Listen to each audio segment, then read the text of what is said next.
halagang 3,000 pesos. Salamat po, Kuya Mandy. 1, 2, 3. Ayan. From Sir Manding. Thank you Ayun. po. Thank you po, Sir Mandy. Sir Mandy, thank you po. Sa paano po, maliking tulong na po ito sa amin. Mission accomplished. Mga kalingap, nakapaghatid tayo ngayon bago man lang magpasko Salamat ng po. biyaya sa ating mga beneficiaries. Thank you po, Sir Manding. Kaya thank you rin po sa inyo, Nay. Thank you rin sa inyo, Beyonce. Thank you po, Kuya Rab. At happy holidays and happy new year sa Happy inyo. New Year po. Sa inyo din po, sa inyo pong lahat. Merry Sa mga Christmas. Ikaw, Beyonce, ano yung pinagpapasalamat mo sa Diyos ngayong darating na Pasko?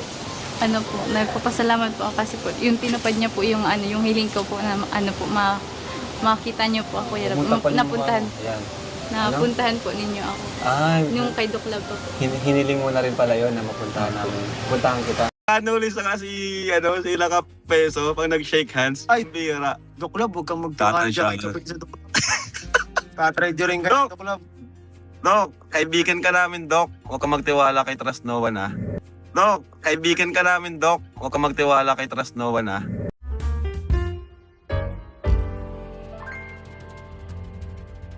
Sabi ko nga, mas okay pa kung si Beyonce talagang magsosolo na lang. Oh, para sa akin. Wag na niyang, kumbaga, tawag dyan, stay away na siya sa mga Yes. nakapaligid na ginagamit siya. Ako, Di ba? kung gusto ko lang sabihin kay Viancy, alam ko mabuti yung bata ka, Viancy. Alam ko gusto mo lang yung katahimikan. And alam ko hindi ka masaya ngayon sa ginagawa mo na gantong mundo. Oo. Para sa akin, kung gagawa ka na sarili mo Solo na lang siya kasi napapahamak lang siya lalo eh. Tudo ka. Kahit na mama niya kung ano-anong sinasabi sa live niya eh. Oo. Body sure kung ano talaga. Hindi rin kasi natin masyadong kilala talaga. Sa bagay. Sa Diba? bagay. Paano kung yung mga before, paano kung hindi talaga yun yung tunay na ugali niya, di Sa ba? bagay. Pero sana hindi naman. Sana kung ano siya nung nakilala namin siya, sana ganun talaga siya. Sana ganun talaga. Di ba? And Kasi grabe talaga. Sobrang nakakagulat yung pagbabago. siya Sobra. Di ko alam kung na-influence siya ng mga nasa paligid. Minsan pag makita ko lang may mga sa Facebook, parang Alam mo yung ibang tao. ikaw, binigyan mo pa nga ng bulaklak kasi sabi mo sobrang bait at Oo. talagang naawa ka sa kanya. Tapos yung Kahit ako, naging paborito ko din siya. Sinasabi ko mga, ang bait naman itong batang to, ang tahimik. ayos naman siya. Di ba? Sana, na-influensyahan lang siya. Sana ganun talaga siya. Yun eh. Siyempre marami na rin nagtuturo, marami nagbibigay ng advice doon. Kung ano ang isasagot, ano ang dapat gawin. Kasi kung si Beyonce lang talaga babasihan natin yung paano natin siya nakilala, hindi man siya ganun. Hindi man siya ganun ka pala sagot. Kagaya nung araw, tahimik ngayon, walang kibo. Pero siyempre sa tagal, lalo na may daming nakapaligid, andyan yung mga sponsor, mga supporters nila, andyan pa yung mga antay, no? Kung saan pinapasalamatan nga po ni Beyonce ng gusto. Siyempre nagtuturo yun eh, na ito gawin mo, ito dapat gawin, ganito, ganun. So lahat dun, ako naniniwala ako na lahat yun, naturuan talaga. Kaya nga napansin natin lahat ngayon na ang laki ng pinagbago, no? Ang daming hindi makapaniwala kasi noon nga talagang napaka-mahiyain. Sobrang mahiyain. Pero siyempre, ang tao naman, lalo na kung may kasamang galit, at may nagtuturo pa, mayroong nasa likod, magano talaga yun. Babago talaga yun. No? Kumbaga, mabibrainwash talaga siya no? Sa mga taong nagpapayo sa kanila. Kasi, katulad sa kanila, ang daming ang daming naggagabay na sa paligid nila. Maliban pa doon sa mga tumatawag talaga personal. Di maiwasan talaga. Di maiwasan na hindi siya magbabago. At kung mapansin nga natin, ngayon talagang matapang na siya magsalita, no? Hindi na kagaya nung araw. Di ba? Sana, na-influensyahan lang siya. Sana ganun talaga siya. Nag-reflex kasi sa kanya yung mga ribat ng mga, halimbawa, yung nasa paligid niya, si Kapeso, ginagamit si Beyonce palagi. Ay di ang nangyayari, yung mga basher, ang inatake si Biancy. Oo. Kasi yun ang naka-front eh. Yun ang, kumbaga yun yung pamato ni Kapeso eh. Diba? Kunwari lang may pakialam, pero ang totoo, wala naman po yung pakialam kasi ako nga mismo nakatulong sa kanya, tinraidor ako eh. Siyempre, Kalinga Prab, ang gusto nila doon, kumita. Kasi pag hindi man nila itapik si Beyonce, wala man din manonood. Ganun eh. Kumbaga, pag kung tatapik sila ng iba, wala mang manood sa kanila. Eh, dito sila sa trending.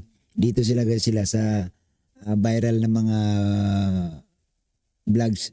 Kukuha ng content.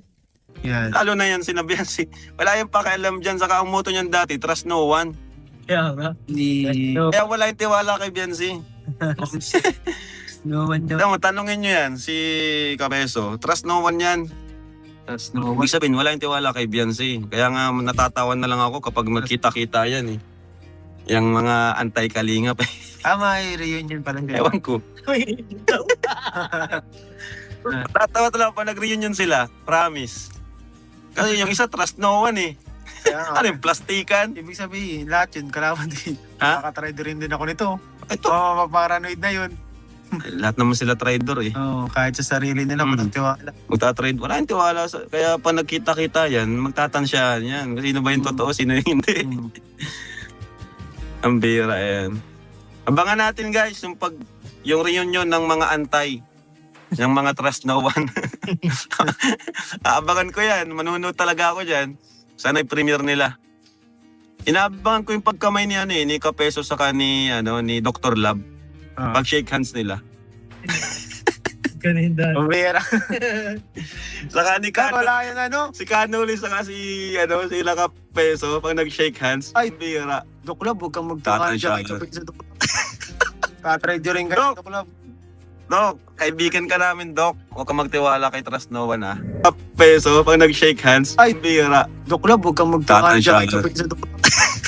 Tatry rin kayo, Dok. Doklab. Dok, kaibigan ka namin, Dok. Huwag kang magtiwala kay Trust No One, ha? Guys, nakakatuwa no kasi ito pansin nyo, si Kalinga Prab no, itinuturing pa rin kaibigan si Dr. Lab. Wala siyang masamang tinapay kay Dr. Lab. No? Hindi siya galit, no? Sabi nga niya, Dok, kaibigan ka namin, huwag ka magtiwala diyan. So andoon pa rin yung paalala, no? Paalala ni Kalinga Prab sa mga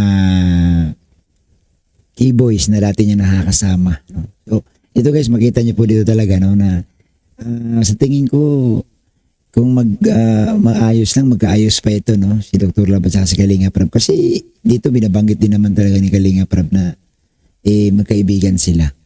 At si Dr. Lab naman guys, ano naman yun? Madali naman kung kausap yun si Dr. Lab. Di man yun tipong nagtatanim ng galit ng gusto. Siguro galit lang sa umpisa pero pag maya-maya wala na.